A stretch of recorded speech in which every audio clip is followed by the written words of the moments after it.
That was my first experience. Thanks for saying. Well, welcome to our presentation on plants as medicine. And Julie O'Neill is going to be our presenter. And Karen is not here because she is at market. So Julie is going to be our sub. Thank you. All right. So it's kind of last minute, and I didn't put together any PowerPoints or anything for you guys to look at, unfortunately. But I did want to go over a lot of things that that are medicinal and how they became medicinal and actually pharmaceutical also. The history starts back at 40,000 BC, and they had found Neanderthal graves that had pollen grains in them. There were 6 different medicinal plants, chamomile, yarrow, and ephedra. They've also found valerian root. Some of the Cro-Magnon caves had also pollens and herbs with their, the mummies. It was in their teeth and in their stomachs. So a lot of the mummies also, they noticed, had poplar, which is salicylic acid, and it was used for aspirin. And they also had some things that were natural antibiotics, some molds that were some penicillins. In 1550 BC, the Ebers papyrus, which is the oldest complete translation from the hieroglyphs, or the hieroglyphics, one of the things they talked about most and that is repeated is myrrh gum. Myrrh gum is antibiotic. The resin works better than Neosporin. I don't know if you guys are aware of that, but myrrh is one of really good antiviral, antibiotic, and antifungals. So the Egyptians were using a lot of myrrh, but myrrh was not from Egypt, it's from Ethiopia. So they loaded up their ships with gifts and gold, and they went over to Ethiopia and they said, we're going to trade you for your trees, and you can have the gifts, or we're going to take the trees anyway. So they transplanted all of the myrrh trees into Egypt from Ethiopia, and the myrrh trees are still in Egypt, but they are not native to that area.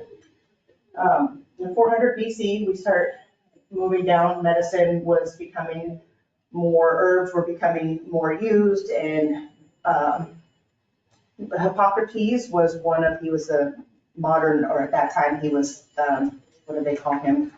The father of medicine. Yes, he was a father of medicine, and he had a theory that we have 4 humors which are imbalanced, and that's what makes us sick. And they were yellow bile, black bile, blood, and phlegm. So if any ailments were going on in the body, they were basically purging the body to have wellness and to have better health. So they were taking things that were making them vomit or have diarrhea, or they were bleeding out, or whatever they were doing at that time. But they were using herbs to have that reaction. Hippocrates also said that there were the 4 seasons. Medicine was working off of hot, cold, wet, dry, along with the 4 humors. So for a long time, and even today, there are some people who use those 4 and 4 to treat their illnesses, like hot teas for getting rid of fever, the same cold broth later will help you in the lower part of your body. So higher up, lower up, higher heat, local. Aristotle also had his 4 elements, which were fire, water, wind, and earth. That was also applied at that time. Then 1225 AD, the Dark Ages, it seems like in Europe, all the old medicine and all of the old herbs and remedies were lost. They just like recreated their own thing. It was a completely different time, even though all the different countries were swapping different herbs and they were swapping different remedies, and everything was crossed over. And a lot of people knew of what other people were doing in different areas and trading medicines. But in Europe, for some reason, it kind of stopped during the Dark Ages. But then they created, by doing that, they created a different branch of medicine. It went more into the sciences at that point. So they weren't just using herbs as tinctures or soups or salves or whatever. They were then trying to figure out, like, why are they working? What are these plants doing to our bodies that are making us feel better? So it was strange that they stopped, but it was also good because then, we were able to move on. So during the Renaissance, this is when we also started to go, more people were starting to catalog what the medicines were in all of the areas and why they were working. So we had John Gerard published the Gerard's Herbal, and he listed over 2,000 plants in his book, and that was in 1597 AD. But he also used the Hippocrates theory at that time still to treat patients. Then in 1661, Robert Boyle was an Irish philosopher and chemist, and he published the book Skeptical Chemist. And then he started to question whether or not those 4 elements really had anything to do with our body and our health, and what were the plants doing further than just like we're just eating them and they make us feel better. He's thinking that there's something on a deeper, smaller level, talking about ourselves. So when he started to do his chemist work, he started to figure out that he could take the different plants and then he could break them down. So he was able to do that, and then by doing that, he was applying those practices to make our medicine stronger, to make the herbs have stronger properties, and they were healing us better and faster at that point. So, it seems like a long time ago, doesn't it? 1775, there was a doctor, Dr. William Worthing. He was treating a patient that had heart failure and had dropsy, which is like edema, and he couldn't get his patient better. And then his family had a recipe that somebody had given him of a soup. So once the patient was taking the soup, he got better. So the doctor said, what's in this soup? I want to start, taking these things and individually seeing what's working. So one of the things that was in that soup was foxglove. Mm-hmm. So that was the first experiment where they decided that foxglove that's good for the heart. It's good for heart failure in patients. And that he published, so in 1785, 10 years later, he published his findings with foxglove and had successfully treated 200 patients with his medicine, digoxin. So that now current medicine that's still in use today is from 1775. So plants work. These plants work. In 1813, now we start isolating the compounds out of plants. The scientists were able to better understand how plant structures could molecularly broke down, and they were able to see all the different parts in poppies. So in the opium poppy, they were able to extract or isolate the substance morphine. And that research was the first of its kind, being able to extract it and to make a formula and how to extract different things from plants. So that was in 1813 is when we started to extract things from the plants a little bit more. In 1852, they started to synthesize plants, break them down and make them and modify the components that are in each of the plants. In 1852 was when we came up with aspirin. Bayer was around back then. Bayer's been around for a long time, helping people feel better. And aspirin was the first thing on pharmacy shelves that they produced as a pill for people to feel better. In 1869, scientists then started putting together the periodic table. By understanding how periodic table works and how the hydrogens connect different things, they were able to then build the things that are from herbs that are making us feel better. They were starting to create them and make them in a lab. In 1905, they started to discover that our cells have receptors. So now we have these medications that make us feel better. Why are they making us feel better? Well, they're having an effect on the receptors in our cells. So as our cells are able to take in the plants, what they're feeding us, or they're able to block the receptors so that we aren't feeling the pain or whatever that we're affected by in our illness. So then that's when they came up with how our bodies are taking in the herbs. 1933, A.J. Clark, he published a book on the action of drugs on cells, which confirmed the studies of John Langley. And the book talks about receptors and how the drugs are affecting them. So then he actually had put 2 and 2 together and then made it be published for other people to learn how things are interacting.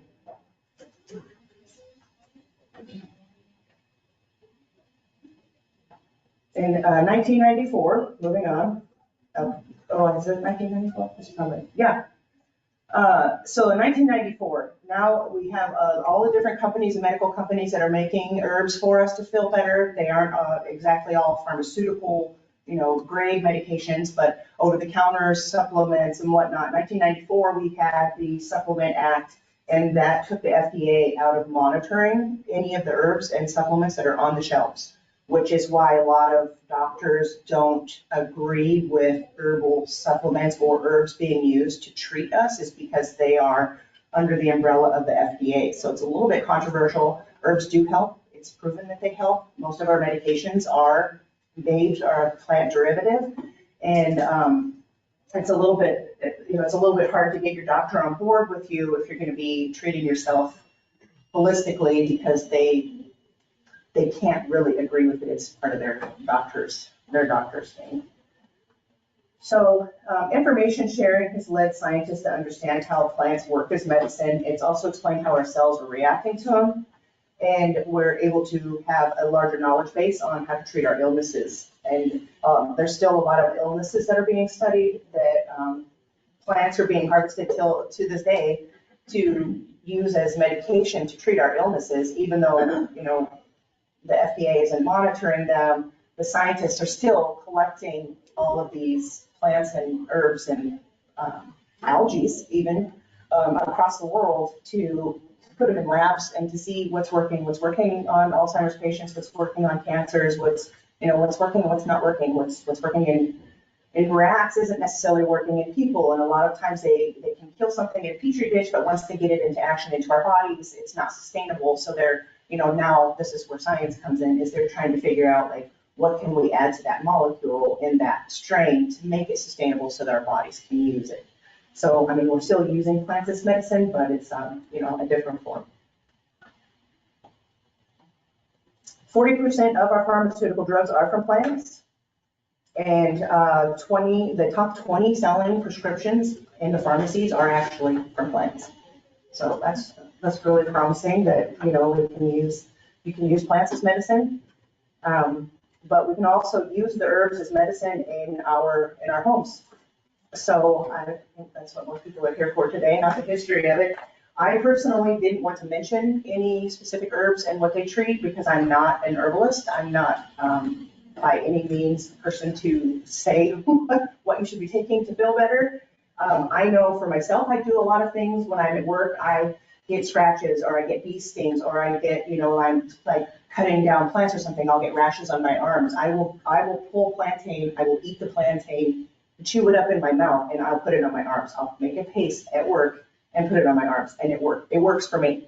So, that's one thing I'm going to say, because plantain is, even if you ingest it, it's good. It's, it smooths the mucous membranes. It makes you feel better if you have stomach aches or whatever. It's not bad for you. It's beneficial, but I use it for poultices on my arm.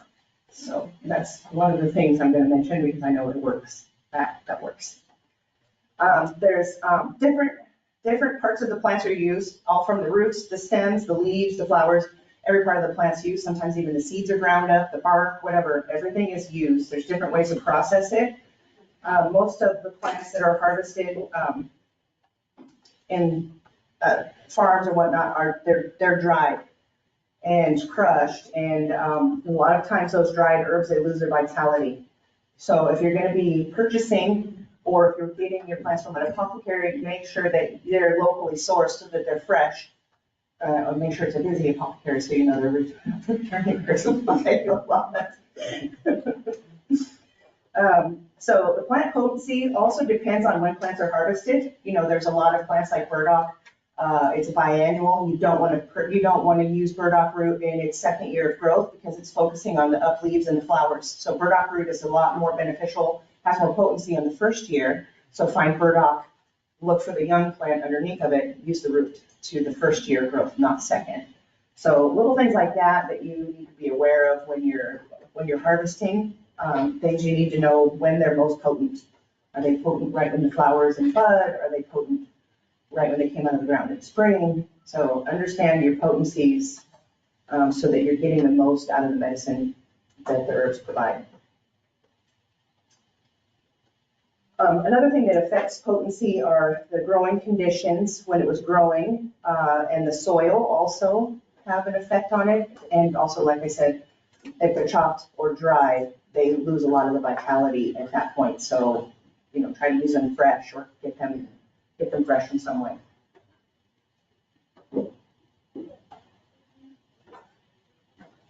Herbs can be processed in a lot of different ways. You can use them fresh or dried. They can process into teas, syrups, oils, salves, pastes, liquid extracts, tinctures, and dry extracts. So we can use those as the dries. You can use them as powder or in a pill form.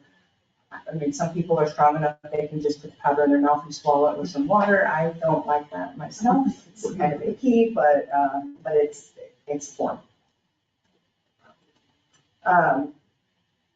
We can drink the herbs in broths and teas, and they can also be added to our bath water. We can inhale herbs by smoking them or having them around us. Also the steam will carry oils from the plant up into our breathing passage. That is also a way to have medicine.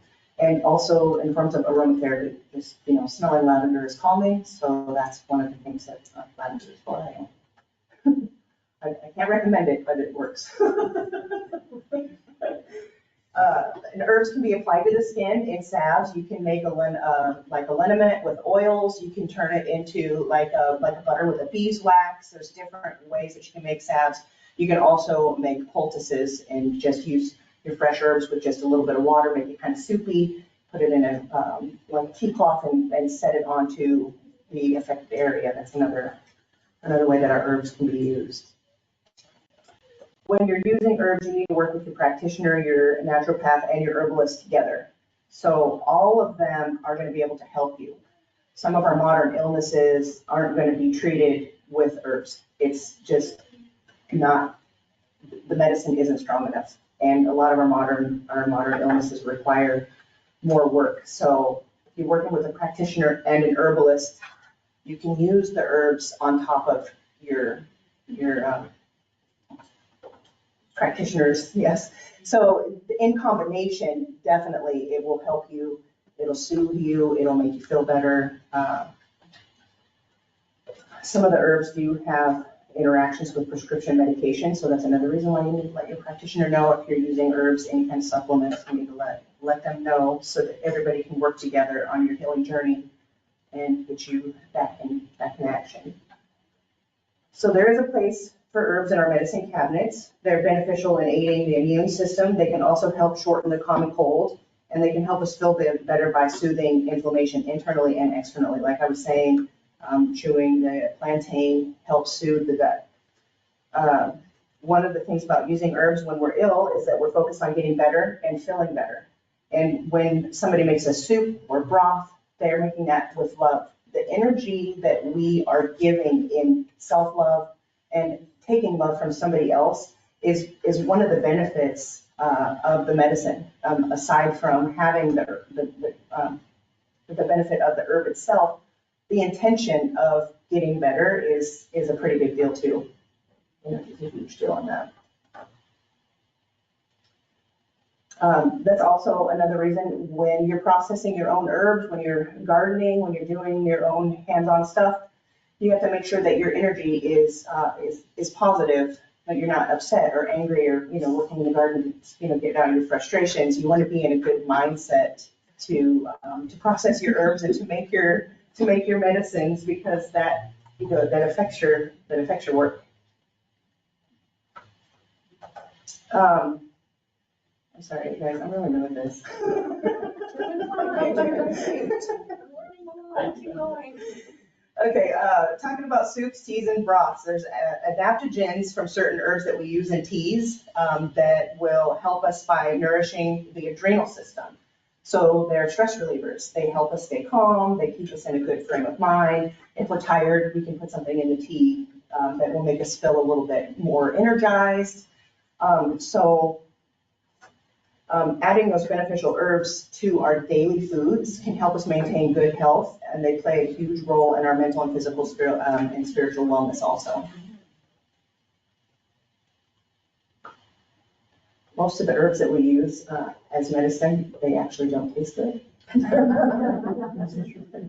The worse they taste, the higher the alkaloids, and sometimes those, the plants that are really nasty are usually poisonous. But there are some that are beneficial in small doses. So you have to know your plants. You have to know what the levels are in your plants. You have to know what you're taking. You have to know what your plant is. If you don't even know what your plant is, you're kind of in a mess. Just, you need to know. There's some books up here. I'm not an herbalist. I do have herbs in my cabinet that I use. I go to the Biochi Institute in Sioux City. They also offer an herbalist class. It's a great place. They have a bunch of different treatments down there. The things that I use on daily, when I go down and I tell her what I'm feeling or how I'm feeling, she does give me something from her shelf. I'll take it for a short period of time. I don't know the potency of the drugs. I don't know what's in them that could be harmful, because if you take too much of anything, sometimes a little's good, a lot's better, and sometimes a lot is deadly. So, yeah. Where is this in Sioux City? The Biochi Institute is, I'm not quite sure. I can just tell you later. Okay. They also have a massage school, and they do acupressure, and it's a massage place, but they don't do like Swedish massage. It's like serious acupressure to break down tissue, and if you've got scarring somewhere, they can help you be more mobile. I mean, I really like that place. Okay. I like going there. I mean, I would like to know that too. Yeah. The name of it. Yeah. Just to get off track here a little bit, I fell down a basement like 15 years ago, and I was so crooked I couldn't get straight. I'd seen chiropractors. I went to acupuncture. I did a whole bunch of different things trying to get myself. I did yoga and meditation, trying to feel better, and I just never got myself back onto my feet. And I went there, and they worked with me. It took me about 3 sessions, but they helped get the scar tissue. They helped me get more mobile. They helped me get to where I needed to be. My hips were able to reset themselves. So this is one of the things. Is there a key word we could Google? Biochi Institute of Massage. Biochi. Okay. And it's 1925 Geneva Street in Sioux City. It's off of 19. And they do reflexology? Do you want the phone number? Yes. Okay. 712-252-2066. Thank you. Thank you, yes. So when I talk to her and get my medication, I rotate my stuff. I don't take the same thing constantly or over and over and over. I'll rotate it using different things. Sometimes things work better, sometimes things don't work, so I don't take one thing over and over and over. I don't want it to build up in my system. I don't do that with regular medicine either. For me, I don't like that. So a lot of the things that I use down there are for common colds. One of the things they sell is oregano oil. It's not oregano. It's not powdered form. It is a solid oregano. It's a large pill. I burnt oregano for days, but it is one of the things that I've taken anytime anybody gets sick or I'm sick. It knocks it out. It's amazing. I love oregano oil. I think it's a great. I think it should be on the shelf everywhere in that form because it is like strong and super potent and it really works. Another thing that I get from them is mushroom extract. And it is absolutely disgusting. I put a mouth of water, I, drop a tincture in and I swallow it down. It is so gross, but I feel just energized and amazing all day. Not saying that that will work for you, I just know what works for me, and that's the only things that I'm gonna talk about today, is because I really don't wanna recommend what you need for yourselves. You guys need to research herbs and what is gonna work for you. Excuse me, it's kind of like being a chemist as well. The people you see at the pharmacy, they have studied what are interactions and whatnot, so you certainly wouldn't wanna just blindly go start taking things if you don't know what you're doing. Yeah, So you need to go to somebody who has been educated in Yeah. it, so you're not poisoning yourself to death. and I do have a pharmacist friend, so I know, because I'm not, it's not that I don't like modern medicine, I do. I would rather not take it or take that route unless I had to, most of us catch colds. I mean, and so many of us are running to the doctor because we just feel so bad. Well, I mean, how many times have you gone there and it's a virus? We don't really get bacterial infections. It's, unless you have open wounds or really anything, it's just really hard to get bacterial infections. We're so contagious virally, more contagious virally. So at the Biology Institute, I did mention that. So this was kind of thrown in my lap, this class was, and I watched a lot of videos. And one of the videos that I watched was a 4-hour video. And it was an amazing class put on by Amy Hamilton. It was called Building Your Home Herbal Medicine Cabinet. She put on a 4-hour class that was in a kitchen, and she made all kinds of stuff. And in that class, she was explaining how the things worked, why they were working together. She explained, one of the things she explained that I thought was pretty important that I wanted to share with you guys is that when you are making your own things on a stove, when you're heating them, is to keep a lid on everything, because the steam will evaporate what you're trying to boil down. So the steam will then stay in and your plants will have a higher potency. Your end product will have a higher potency if you keep it covered when you're making your teas or broths or whatever. So I thought everybody, when I was on the videos and looking at all the different things and doing all the research for this, everybody said, oh, my top 10. These are my top 10. And everybody's top 10 was different. Everybody's top 10 was different.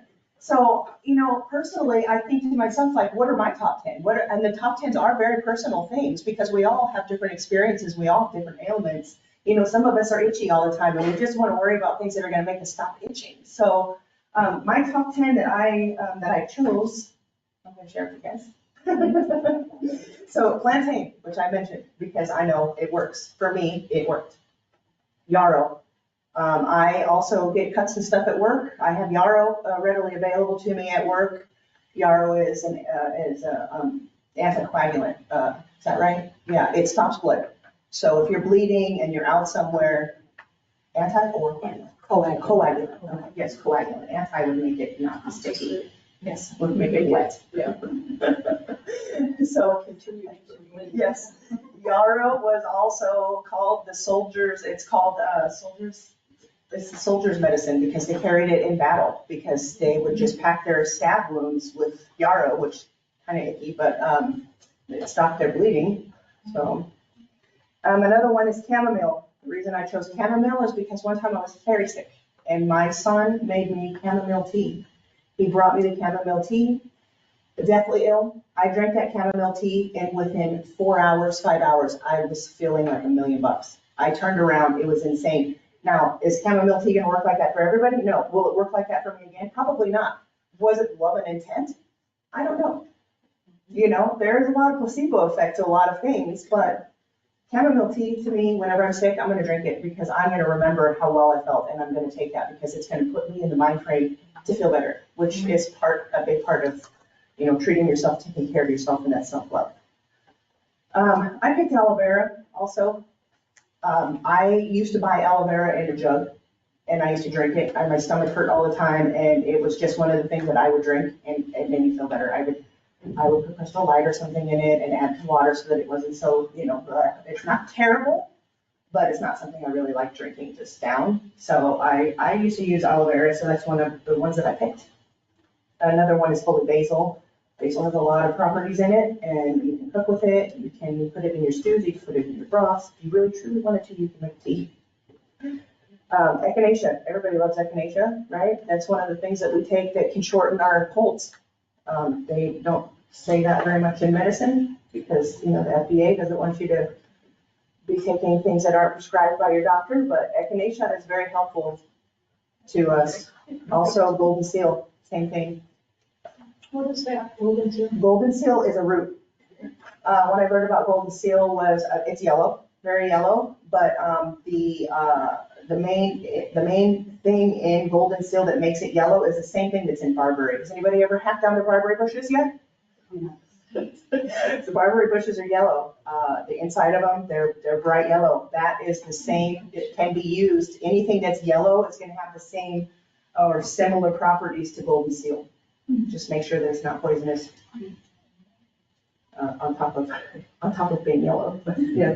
So golden seal or barberry, if you have barberry and you want to dry your own. Golden seal's kind of over processed, so they're starting to farm it. People are starting to actually, mass produce golden seal because it's so useful.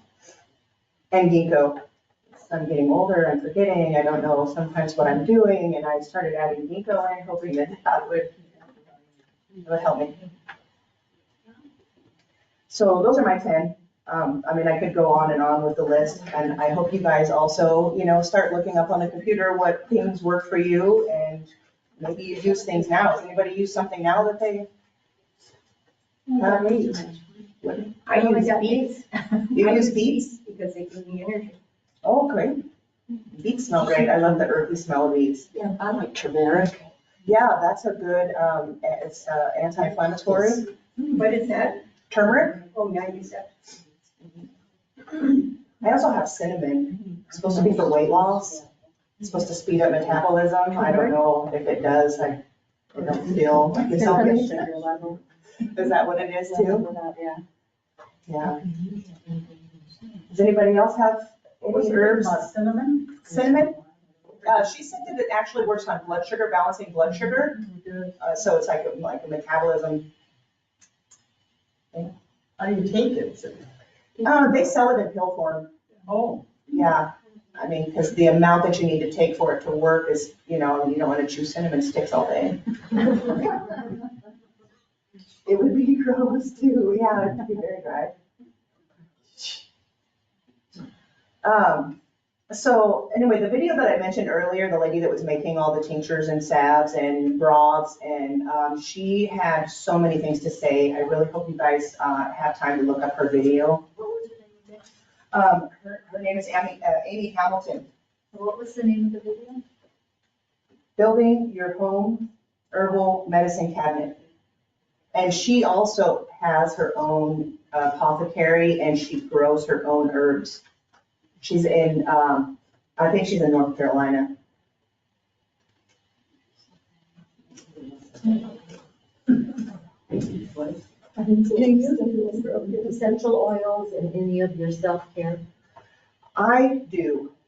I love bergamot with lime. It's just, it just grounds me and gives me a little like energy. It's not like super energizing. I don't feel zingy, but I do. I wear it. I love the smell of it. I have it in my aromatherapy diffusers at home. What is that again? Bergamot. It's like one of the main ingredients that most men's cologne are made out of. It's Yeah. Earl Grey tea. It is an Earl Grey tea. Yeah. Bergamot.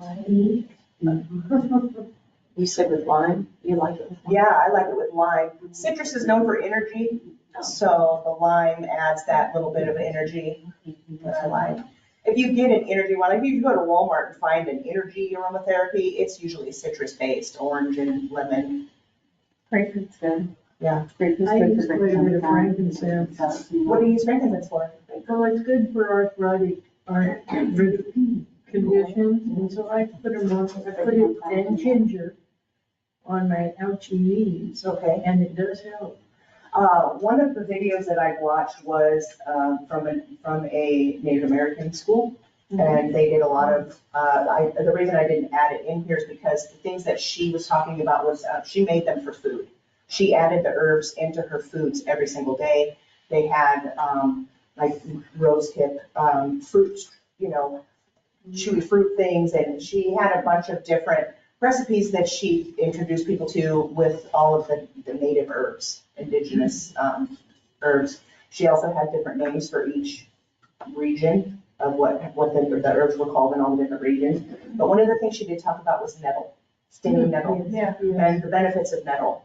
One of the things she said was they would deliberately put nettle and burn themselves or sting themselves with the nettle, because when your body goes to fight that nettle, it's bringing all of the good things, and it's trying to shrink the inflammation from the nettle, and doing so also shrinks the inflammation in your arthritis.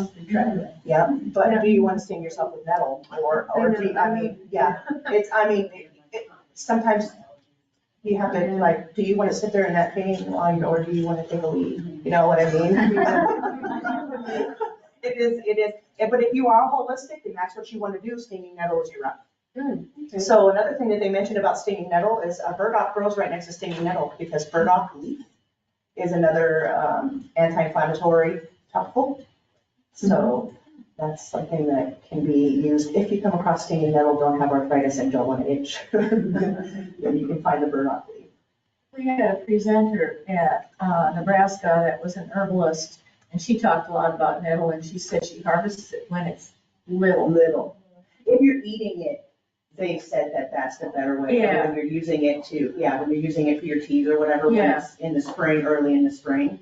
But, I can't remember, I had it written down on the sheet. Anyway, the person that was doing that presentation said that they would cut it long for people who had back problems.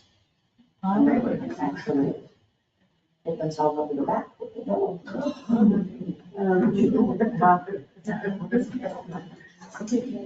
There's different ways to use the plants, that's medicine, so you just have to find what works for you. Everybody has something different that works for them. Huh? Yeah, there's lots of ways. There are.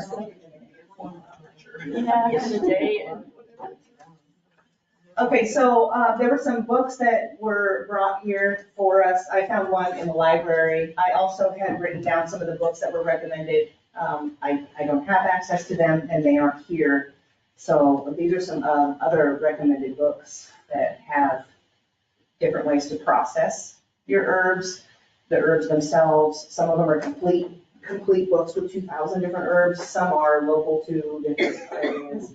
Do you guys want to take a look at that? It's up here. Anyway, thanks to Seed Library for having me come crash your party last minute. Could you give us your name again? Julie O'Neill Where do you work? at Lewis and Clark at the Recreation State Park. Oh. I pull weeds.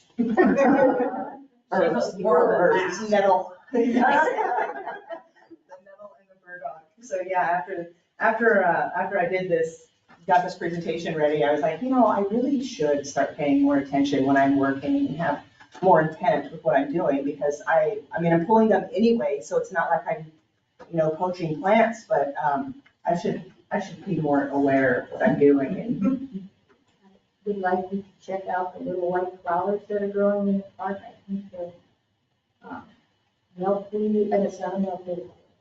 It's the weed that President Lincoln's mother died of, the cows ate, out of the milk. Milk, yeah, the milk, yeah. I was just in there, and they talked about the milk.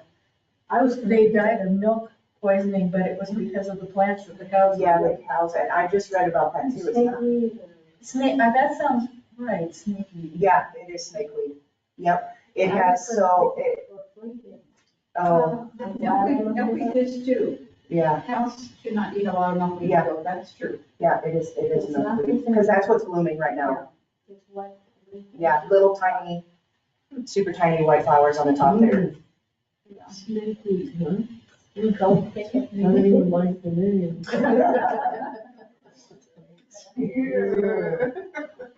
All right, well, you guys, thanks for giving me the opportunity to talk to you today. Yeah, good job.